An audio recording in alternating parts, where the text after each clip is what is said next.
ಎಲ್ಲರಿಗೂ ನಮಸ್ಕಾರ. ಭಾರತದ ಸ್ಟಾಕ್ ಮಾರ್ಕೆಟ್ ಇತಿಹಾಸದಲ್ಲಿ ಇದೊಂದು ದೊಡ್ಡ ಮೈಲಿಗಲ್ಲು.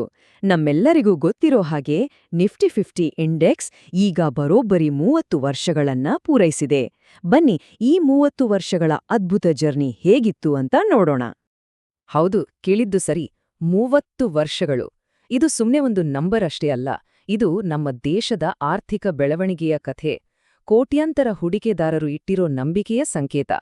ಈ ಇಡೀ ಜರ್ನಿಯಲ್ಲಿ ನಿಫ್ಟಿ ನಿಜಕ್ಕೂ ಇಂಡಿಯನ್ ಮಾರ್ಕೆಟ್ನ ರಾಜನಂತೆ ಮೆರೆದಿದೆ.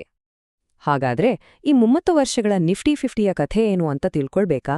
ಇದು ಶುರುವಾಗಿದ್ದೇಗೆ, ಬೆಳೆದು ನಿಂತಿದ್ದೇಗೆ, ಮತ್ತೆ ಎಲ್ಲಕ್ಕಿಂತ ಮುಖ್ಯವಾಗಿ ಒಬ್ಬ ಇನ್ವೆಸ್ಟರ್ ಆಗಿ ಇದರಿಂದ ನಾವೇನ್ ಕಲಿಬೋದು? ಬನ್ನಿ, ಇದ್ರ ಬಗ್ಗೆನೇ ಇವತ್ತು ಮಾತಾಡೋಣ. ಸರಿ, ಹಾಗಿದ್ರೆ ಮೊದಲು ಇದರ ಆರಿಜಿನ್ ಸ್ಟೋರಿಯಿಂದ ಶುರು ಮಾಡೋಣ. ಅಂದ್ರೆ ಮಾರುಕಟ್ಟೆಯಲ್ಲಿ ಈ ಹೊಸ ರಾಜನ ಪಟ್ಟಾಭಿಷೇಕ ಆಗಿದ್ದು ಹೇಗೆ ಅಂತ.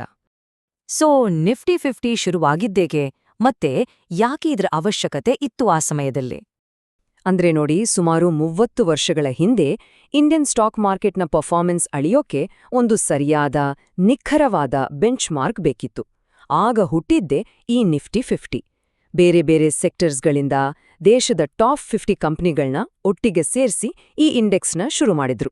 ಇದು ಒಂದು ರೀತಿ ಮಾರ್ಕೆಟ್ ಹೇಗಿದೆ ಅಂತ ತೋರ್ಸೋ ಒಂದು ಕನ್ನಡಿಯ ಹಾಗೆ ಕೆಲಸ ಮಾಡ್ತು. ಓಕೆ, ಈಗ ನಿಫ್ಟಿಯ ಬೆಳವಣಿಗೆಯ ಕಥೆ ನೋಡೋಣ. ಅಂದ್ರೆ ಇದು ಹೇಗೆ ಒಂದು ಸಂಪತ್ತಿನ ಸಾಮ್ರಾಜ್ಯವನ್ನೇ ಕಟ್ಟಿತು ಅನ್ನೋದನ್ನ. ಸರಿ, ಎಲ್ಲರ ತಲೆಯಲ್ಲೂ ಬರೋ ಮುಖ್ಯವಾದ ಪ್ರಶ್ನೆ ಅಂದ್ರೆ, ಈ 30 ವರ್ಷದಲ್ಲಿ ನಿಫ್ಟಿ 50 ಕೊಟ್ಟಿರೋ ರಿಟರ್ನ್ಸ್ ಎಷ್ಟು? ಇದರ ಗ್ರೋತ್ ನೋಡಿದ್ರೆ ನಿಜಕ್ಕೂ ಆಶ್ಚರ್ಯ ಆಗತ್ತೆ. ಯೋಚನೆ ಮಾಡಿ, ಬ್ಯಾಂಕಿಂಗ್, ಐಟಿ, ಎನರ್ಜಿ, ಹೀಗೆ ದೇಶದ ಎಲ್ಲ ಟಾಪ್ ಕಂಪನಿಗಳ ಯಶಸ್ಸಿದೆಯಲ್ಲ, ಅದೇ ನಿಫ್ಟಿಯ ಅಸ್ಲಿ ಪವರ್. ಆ ಕಂಪನಿಗಳು ಬೆಳೆದ ಹಾಗೆಲ್ಲ ಇಂಡೆಕ್ಸ್ ಕೂಡ ಜೊತೆಗೆ ಬೆಳೀತು. ಇದ್ರಿಂದ ಏನಾಯ್ತು ಅಂದ್ರೆ, ಲಕ್ಷಾಂತರ ಇನ್ವೆಸ್ಟರ್ಸ್ಗೆ ಇದೊಂದು ವೆಲ್ತ್ ಕ್ರಿಯೇಷನ್ ಮಷೀನ್ ತರ ಆಗ್ಬಿಡ್ತು. ಕಳೆದ 3 ದಶಕಗಳನ್ನ ನೋಡಿದ್ರೆ ನಿಫ್ಟಿ 50 ಆವ್ರೇಜ್ ಆಗಿ ವರ್ಷಕ್ಕೆ 14% ಹೆಚ್ಚು ರಿಟರ್ನ್ಸ್ ಕೊಟ್ಟಿದೆ. ಅಬ್ಬಾ! ಅಂದ್ರೆ ಯಾರೆಲ್ಲ ಲಾಂಗ್ ಟರ್ಮ್ ಇನ್ವೆಸ್ಟ್ ಮಾಡಿದ್ರೋ ಅವರಿಗೆ ಬರೀ ಲಾಭ ಬಂದಿದ್ದಲ್ಲ, ಅವರ ಸಂಪತ್ತು ಎಷ್ಟೋ ಪಟ್ಟು ಹೆಚ್ಚಾಗಿದೆ. ಫೈನಾನ್ಷಿಯಲ್ ಗೋಲ್ಸ್ ರೀಚ್ ಮಾಡೋಕೆ ಒಂದು ಸ್ಟ್ರಾಂಗ್ ಬೇಸ್ ಸಿಕ್ಕಿದೆ. ಸರಿ, ಈ ರಾಜನ ಜರ್ನಿಯಿಂದ ಇನ್ವೆಸ್ಟರ್ಸ್ ಕಲಿಯಬೇಕಾದ ಪಾಠಗಳೇನು? ಅದನ್ನ ಈಗ ನೋಡೋಣ.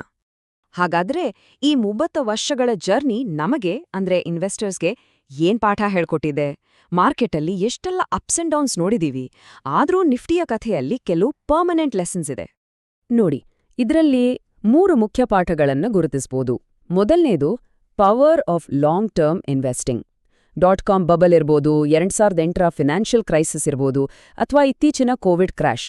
ಇಂಥ ಟೈಮ್ನಲ್ಲೂ ಯಾರೆಲ್ಲ ತಾಳ್ಮೆಯಿಂದ ಇದ್ರೋ ಅವರಿಗೆ ನಿಫ್ಟಿ ಅದ್ಭುತವಾದ ರಿಟರ್ನ್ಸ್ ಕೊಟ್ಟಿದೆ.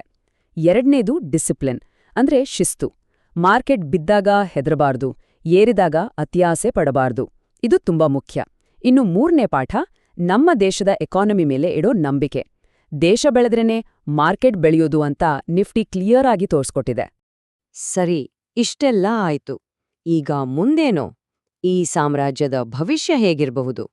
ಬನ್ನಿ, ಕೊನೆಯದಾಗಿ ಅದನ್ನ ನೋಡೋಣ. ಓಕೆ, 30 ವರ್ಷಗಳು ಮುಗಿದಿವೆ. ಹಾಗಾದ್ರೆ ನಿಫ್ಟಿ 50ಯ ಫ್ಯೂಚರ್ ಏನೋ? ಮುಂದೆ ಯಾವ ದಾರಿಯಲ್ಲಿ ಸಾಗಬಹುದು? ನೋಡಿ, ಈ ಜರ್ನಿ ಇಲ್ಲಿಗೆ ಮುಗಿಯಲ್ಲ, ಇದು ಕಂಟಿನ್ಯೂ ಆಗತ್ತೆ.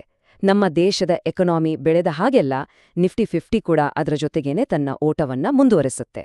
ಹೊಸ ಕಂಪನಿಗಳು, ಹೊಸ ಸೆಕ್ಟರ್ಗಳು ಇದರಲ್ಲಿ ಸೇರ್ತಾ ಹೋಗ್ತವೆ, ದೇಶದ ಪ್ರಗತಿಯ ಜೊತೆ ಹೆಜ್ಜೆ ಹಾಕ್ತಾ ಹೋಗ್ತವೆ.